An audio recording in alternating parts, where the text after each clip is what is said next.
సంతానం లేనటువంటి వారికి బ్రహ్మసభలో ప్రవేశించేటటువంటి అర్హత ఉండదు. అందుకే వివాహం చేసుకుని సంతానాన్ని కని తీరాలి. కొంతమంది మెట్ట వేదాంతం మాట్లాడుతుంటారు, మాకు వైరాగ్యం వచ్చేసిందండి, మేము ఇంకా పెళ్లి చేసుకోవద్దు అనుకుంటున్నాం. అలా బ్రహ్మచర్యంతో ఉండకూడదు. నీకంత వైరాగ్యం ఉంటే సన్యాసం తీసుకోవాలి. అసలు బ్రహ్మచర్యం నుంచి సన్యాసం మంచిది కాదు. ఎవరో కొన్ని కోట్ల మందిలో ఎవరికో దక్కుతుంది అటువంటి వైరాగ్యం తప్ప అందరికీ అది కుదిరే విషయం కాదు. లేదా గృహస్థాశ్రమం స్వీకరించి సంతానాన్ని కనాలి. అంతేకాని సంతానం కలకుండా నేను బ్రహ్మచారిగా ఉంటానండి అన్న మాట అనకూడదు. అలా ఎవడైనా చేస్తే వాణ్ణి కన్నటువంటి తల్లిదండ్రుల్ని 7 తరాల వాళ్ళని చెట్లకి తిరగేసి కట్టేస్తారు. మహాభారతం ఆది పర్వంలోనే మనకి అటువంటి ఆఖ్యానం ఒకటి కనపడుతుంది. అందుకే ఆశ్రమ నియమం అంటే ఆశ్రమ నియమమే. నాకు చాలా భక్తి అండి, నాకు చాలా వైరాగ్యం అండి, నేను పెళ్లి చేసుకోనండి అనకూడదు.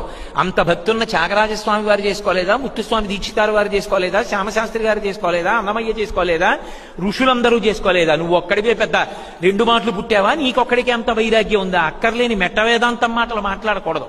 అప్పుడప్పుడు నాకు కొంతమంది ఫోన్ చేస్తారు, మీ ఉపన్యాసాలు విన్నామండి, మాకు వైరాగ్యం వచ్చేసింది, పెళ్లి చేసుకో అనుకుంటున్నాను. దానికి నేను కారణమైతే ఇంతకన్నా ప్రారంభం ఇంకోట్లేదు. ఆ నెపం నా మీదకి నెట్టకు, పెళ్లి చేసుకో అని చెప్తుంటాను.